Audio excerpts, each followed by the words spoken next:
dibanding sepatu BB2, BB3, dan BB4 yang pernah kita cobain, kita berani bilang nih kalau support dari sepatu ini. Halo teman-teman semua, ketemu lagi di JP Basket Channel. Kali ini kita bakal ngebahas performance review dari sepatu BB4 ini. Sebelumnya, thanks banget buat Bolot Bro udah ngirimin kita sepatu ini. Sepatu yang tentunya gak pernah bikin gak penasaran ya. Dan dengan looks yang lebih fresh, dan harga yang cuma naik Rp10.000, kira-kira bakal seperti apa rasanya pakai sepatu ini? Bakal nyaman atau enggak?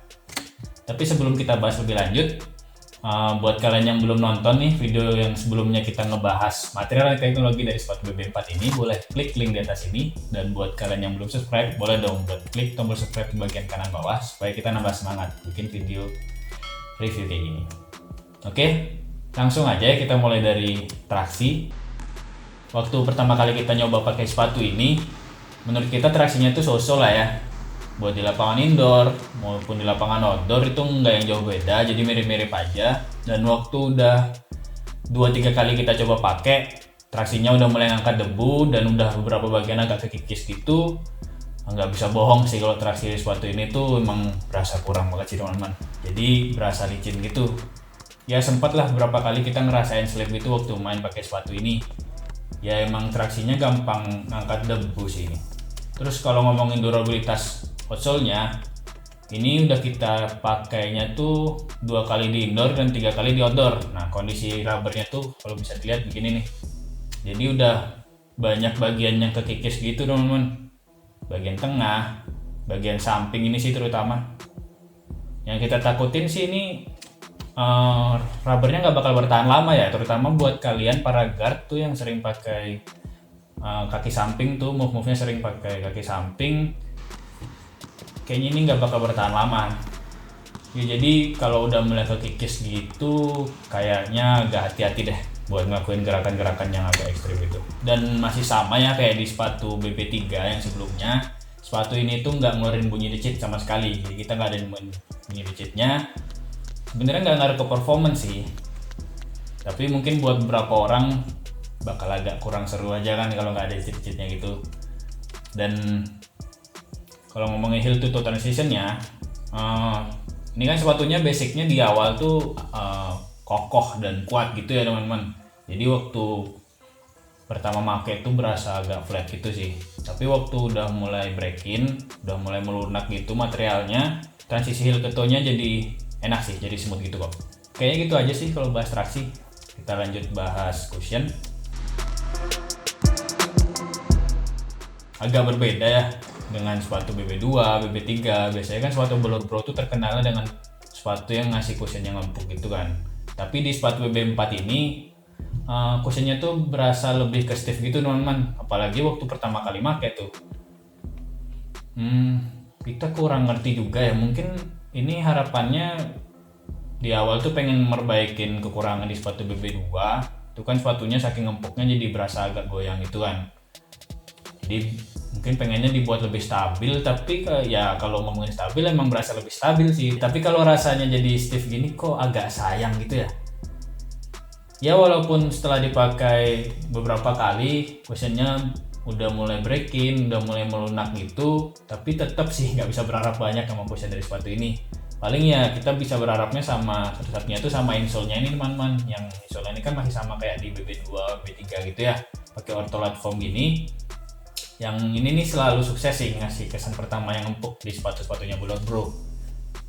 Terus masih ngomongin cushion juga,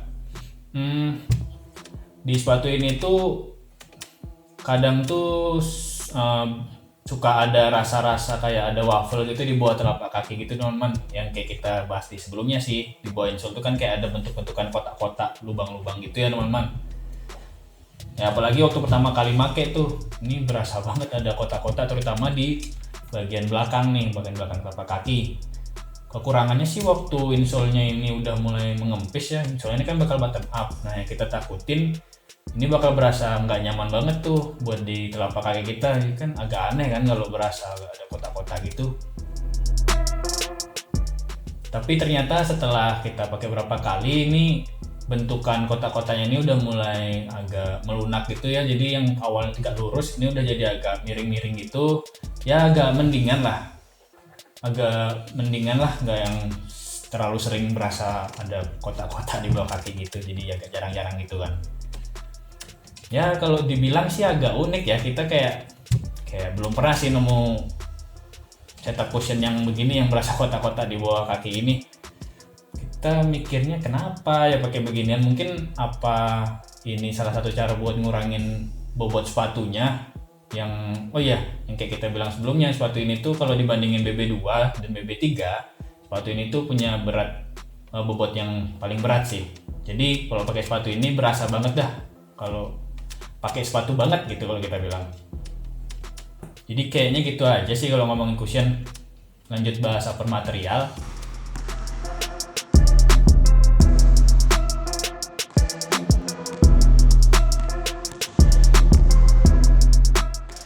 Kalau ngomongin upper material, jujur waktu pertama kali kita pakai sepatu ini berasa kurang nyaman sih materialnya teman-teman. Jadi agak beda ya sama sepatu bolot bro yang terakhir tuh yang BB3 itu kan waktu pertama kali pakai itu langsung berasa enak ya karena pakai knit gitu. Tapi di sepatu ini meshnya agak kaku gitu, jadi butuh waktu lah. Dan setelah berapa kali kita pakai, meshnya udah mulai melunak, mulai deh tuh berasa ya nyaman di kaki. Jadi meshnya ini emang butuh waktu break-in. Dan kalau kita boleh saran buat kalian yang pertama kali nyobain sepatu ini, mending jangan pakai kaos kaki yang tipis deh. Mending pakai kaos kaki yang tebal aja, supaya kaki nggak kaget tuh ketemu material yang masih kaku gitu, dan biar aman aja. Terus kalau ngomongin sirkulasi udaranya, menurut kita ini agak sedikit gampang panas ya. Walaupun ini pakai material mesh gitu, tapi karena ini modelnya double layer gitu ya, di dalamnya ini kayak lubang-lubangnya kayak sedikit gitu, ya agak sedikit gampang panas sih waktu kita nyobain pakai sepatu ini, gampang berkeringat gitu.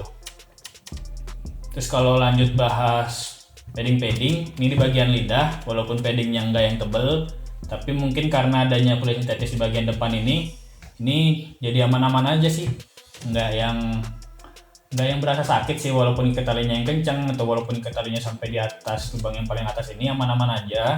Terus untuk padding di bagian collar ini kan tebel banget ya, ini berasa banget nih kaki dimanjain banget di bagian ankle sini. Terus untuk material talinya nggak ada masalah sih untuk material talinya ya. Kalau kita saran mending diikat 2 kali aja biar lebih aman aja nih. Karena material talinya ini juga kalau kalian ikat kencang ini bakal agak panjang gitu sih. Kalau ngomongin fit, di sepatu ini tuh kita ngambil ukuran 45 ya. Biasanya di Nike juga ngambil ukuran 45. Jadi untuk fitnya mending dari kita ambil true to size aja. Yang kita rasain sih di bagian depan ini agak ada sedikit sisa sekitar 1 telunjuk gitu. Tapi untuk bagian kanan kirinya, sampingnya ini udah ngepas banget sih teman-teman.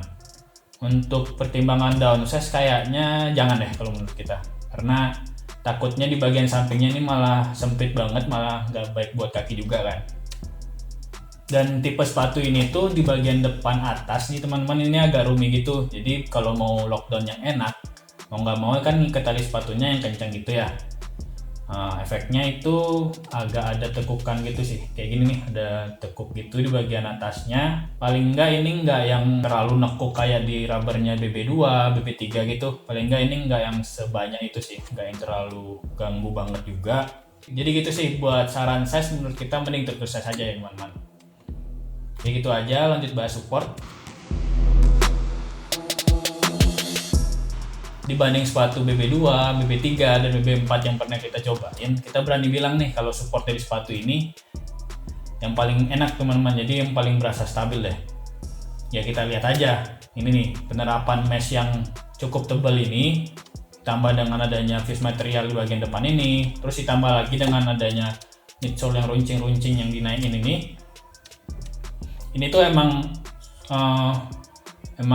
nge-support banget tuh buat gerakan-gerakan lateral gitu teman-teman. Jadi dibanding sepatu yang sebelumnya, ini support buat gerakan lateral ini jauh lebih oke. Terus untuk di bagian belakang, walaupun tipe plate-nya ini nggak yang sekokoh di BB3 ya kalau kita bilang, tapi ini kita nggak ada ngerasain masalah sih di bagian belakang. Terutama ini ditambah juga nih dengan adanya synthetic leather yang agak lebar dan tinggi ini emang jadi support tambahan sih buat di bagian belakang. Jadi bagian belakang aman-aman aja sejauh ini. Terus setup dari sepatu ini tuh kan agak melebar gitu ya di bagian outsole gitu teman-teman. Jadi menurut kita ini juga ngebikin sepatu ini jadi berasa stabil gitu waktu habis lompat, waktu landingnya gitu, jadi berasa stabil. Ya paling kalau kita lihat kurangnya di torsional supportnya sih ini teman-teman. Jadi masih sama ya kayak di sepatu lain di range harga 500 ribuan, gak punya plate gitu, jadi masih gampang ketwist ini. Tapi wajar lah ya untuk di kelas harganya, biasanya emang begini. Ya gitu sih kalau ngomongin support dari sepatu ini. Pokoknya sepatu ini tuh berasa jauh lebih stabil deh dibanding sepatu-sepatu bro yang lainnya. Ya jadi gini aja kalau kita ngomongin review jujur buat sepatu BB4 ini. Jadi buat sepatu yang naiknya cuman Rp10.000, sekarang kan harganya jadi Rp359.000. Menurut kita selain desainnya yang jauh kelihatan lebih menarik, ternyata ada beberapa improvement sih ya, terutama di bagian supportnya teman-teman. Dan ya buat kalian yang punya pengalaman juga nyobain sepatu BB4 ini, boleh tuh buat tulis di kolom komentar. Mungkinan apa ada yang ngerasa yang sama dengan yang kita alamin, atau mungkin ada cerita lain, kalian bisa tulis di kolom komentar. Dan sebelum kita tutup, mungkin di antara kalian ada yang nonton video ini udah ganti tahun gitu kan, jadi kita mau ngucapin selamat tahun baru buat kita semua. Buat semoganya ya semoga tercapai lah semua yang kalian inginin, semoga lah pokoknya. Ya, seperti biasa jangan lupa untuk like, subscribe, dan share video ini kalau kalian suka dengan video ini. Follow juga IG kita di JP Basket Channel. Semoga basket menyenangkan.